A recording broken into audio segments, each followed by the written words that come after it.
읽을 말씀은 마가복음 12장 18절에서 27절입니다. 부활이 없다 하는 사두개인들이 예수께 와서 물어 이르되 선생님이여 모세가 우리에게 써주기를 어떤 사람의 형이 자식이 없이 아내를 두고 죽으면 그 동생이 그 아내를 취하여 형을 위하여 상속자를 세울지니라 하였나이다. 7 형제가 있었는데 마지가 아내를 취하였다가 상속자가 없이 죽고 둘째도 그 여자를 취하였다가 상속자가 없이 죽고 셋째도 그렇게 하여 7이 다 상속자가 없었고 최후의 여자도 죽었나이다. 7 사람이 다 그를 아내로 취하였으니 부활 때 곧 그들이 살아날 때에 그 중에 누구의 아내가 되리이까? 예수께서 이르시되 너희가 성경도 하나님의 능력도 알지 못함으로 오해함이 아니냐. 사람이 죽은 자 가운데서 살아날 때에는 장가도 아니가고 시집도 아니가고 하늘에 있는 천사들과 같으니라.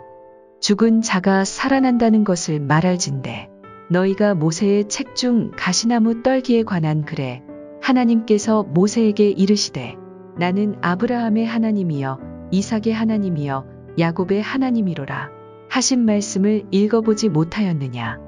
하나님은 죽은 자의 하나님이 아니여 산 자의 하나님이시라. 너희가 크게 오해하였도다 하시니라. 할렐루야. 오늘 하루도 말씀으로 시작하시는 사랑하는 모든 성도님들을 주님의 이름으로 축복합니다. 복음을 위해 싸워라 라는 주제로 이어서 말씀을 전하고 있습니다. 하나님께서는 우리에게 하나님의 다양한 이름을 알려주셨습니다. 여호와 이레, 여호와 니시, 여호와 살롬, 여호와 삼마 라파 등이 있죠. 그런데 이 외에도 매우 특별한 이름이 있습니다. 또 이르시되 나는 내 조상의 하나님이니 아브라함의 하나님, 이삭의 하나님, 야곱의 하나님이니라. 모세가 하나님 배우기를 두려워하여 얼굴을 가리매. 아브라함의 하나님, 이삭의 하나님, 야곱의 하나님. 하나님께서는 불타는 떨기나무에서 모세를 만나시고 이렇게 자신의 이름을 소개하셨습니다. 그리고 엘리야 선지자도 이스라엘 백성들에게 하나님에 대해 이야기할 때 아브라함과 이삭과 야곱의 하나님이라고 소개했었죠. 하나님의 이 이름은 부활, 즉 영원한 생명과 관련이 되어 있습니다. 예수님 당시에 유대인들의 종교는 크게 바리새파, 사두개파, 에세네파로 나뉘어져 있었습니다. 이 중에서 세례 요한으로 대표되는 에세네파는 주로 쿰란 동굴에서 공동체를 이루며 사람들과 떨어져 살았기 때문에 성경에는 거의 등장하지 않습니다. 그러나 바리새파와 사두개파는 바리새인, 사두개인이란 이름으로 자주 등장합니다. 먼저 바리새인들은 모세의 율법과 선지서, 장로들의 유전 모두를 철저히 지키려고 했었던 사람들로 당시 유대를 지배하던 로마와는 대립하는 위치에 있었고요. 일반 서민들의 지지를 받고 있었습니다. 신학적으로는 부활, 즉 죽음 이후의 세계를 믿었으며 그곳에서 각자 어떤 삶을 살았는가에 따라서 보상과 처벌이 있을 것을 믿었습니다. 반면에 사두개인들은 바리새인들과 달리 모세 오경만을 받아들였고요. 부활, 죽음 이후의 세계를 믿지 않았습니다. 그러므로 이 땅에서 잘 되는 것이 하나님의 축복이라고 생각했습니다.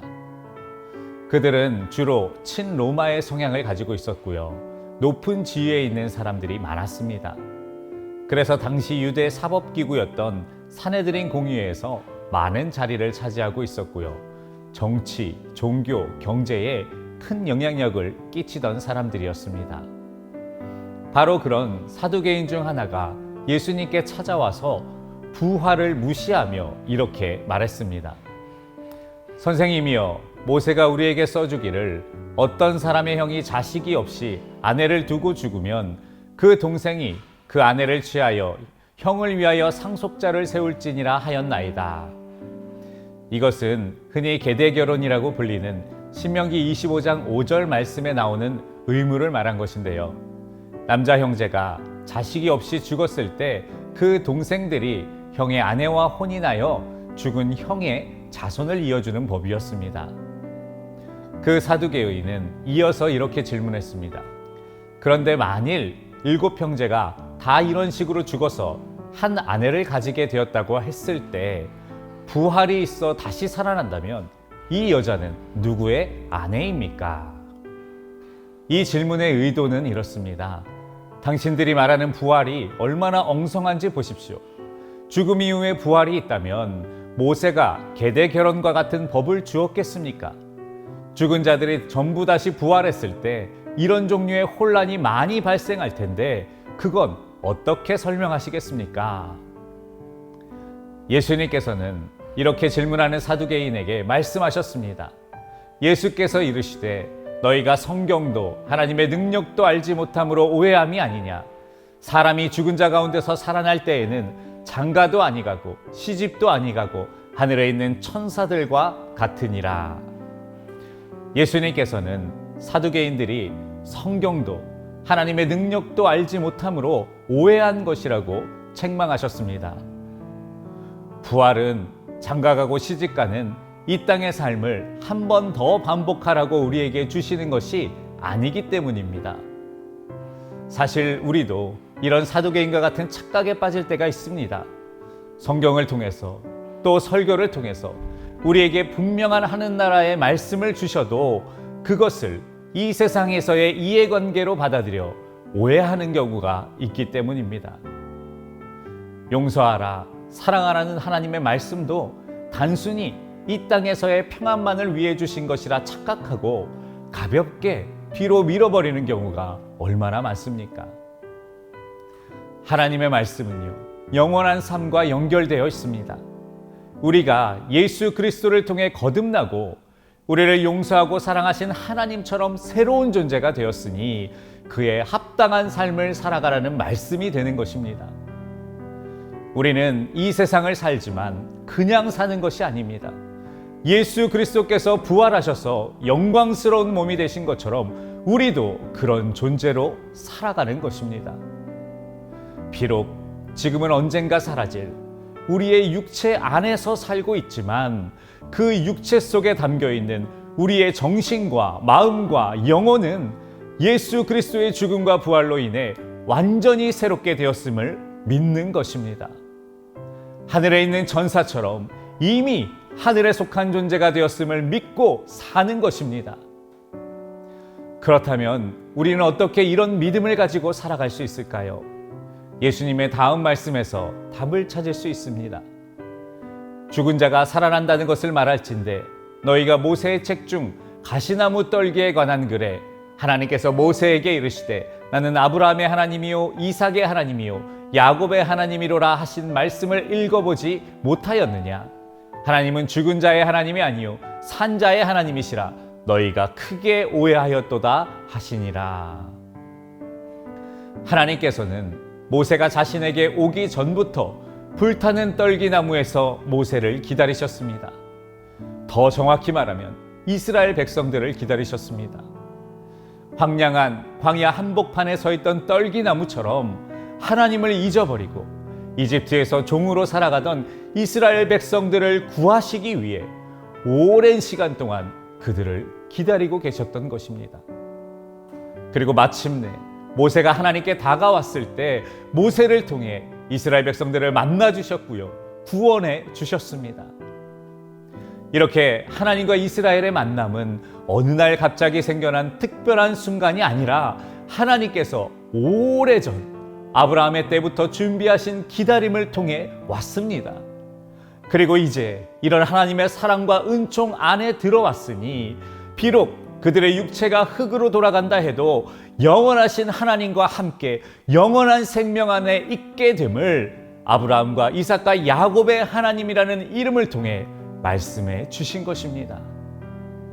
사랑하는 성도 여러분, 하나님은 죽은 자의 하나님이 아니라 산 자의 하나님이십니다. 이것을 믿으셔야 합니다. 하나님의 오랜 기다림과 사랑은요, 우리가 죽고 난 후에 언젠가를 위해 있는 것이 아닙니다. 바로 지금, 살아있는 지금 우리가 거듭난 자로 영원한 생명을 가진 자로서 살아갈 수 있도록 우리를 도우시는 은혜입니다. 그래서 예수님께서 이렇게 말씀하셨습니다. 예수께서 이르시되 나는 부활이요 생명이니 나를 믿는 자는 죽어도 살겠고 무릇 살아서 나를 믿는 자는 영원히 죽지 아니하리니 이것을 내가 믿느냐. 주 안에서 이미 죽은 자들도 그들의 육체는 죽었어도 그 정신과 영혼은 영원한 생명 안에 지금도 살아있으며 살아있는 우리도 이 귀한 은혜 안에 있으니 이 땅을 살아도 영생을 사는 것임을 말씀해 주신 것입니다. 하나님께서는 과거에도 지금도 앞으로도 동일하십니다.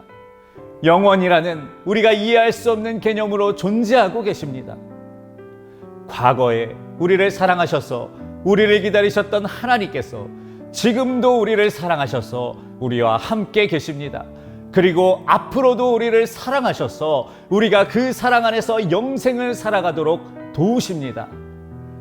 이 사랑과 은혜를 믿으시고 이 믿음 안에서 날마다 승리하는 모두가 되시기를 주님의 이름으로 축원합니다. 축원합니다. 오늘 하루의 기도 제목입니다. 어제도 오늘도 내일도 한결같으신 하나님의 사랑을 믿고 영생을 살게 하옵소서. 특별히 입시를 앞둔 자녀들을 위해서도 기도 부탁드립니다. 함께 기도하시겠습니다. 나는 알파와 오메가요 처음과 마지막이라 말씀하신 주님, 오늘도 말씀으로 하루를 시작하게 하심에 감사드립니다. 감히 헤아릴 수 없는 영혼을 우리에게 선물로 주시고 주님과 영원히 살게 하셨으니 영생을 가진 자로서 살아가게 하옵소서. 지나가 버리는 일들에 너무 애쓰다가 영원한 것들을 잃어버리는 어리석은 사람이 되지 않게 하시고 말씀대로 하루하루를 살고 하나님 기뻐하실 만한 일들을 하며 영생의 삶 속으로 들어가 주님과 동행하게 하여 주시옵소서. 입시를 앞둔 자녀들을 위해 기도합니다. 얼마 남지 않은 기간 동안 포기하지 않고 할 수 있는 최선을 다하게 하시고 어떤 결과에도 감사할 수 있는 믿음의 사람이 되게 하여 주시옵소서. 성전 증축과 리모델링이 진행 중입니다. 안전하고 은혜로운 공사 현장이 될 수 있도록 지켜주시고 남은 모든 일정도 인도하여 주시옵소서. 우리 구주 예수님의 이름으로 기도하옵나이다. 아멘.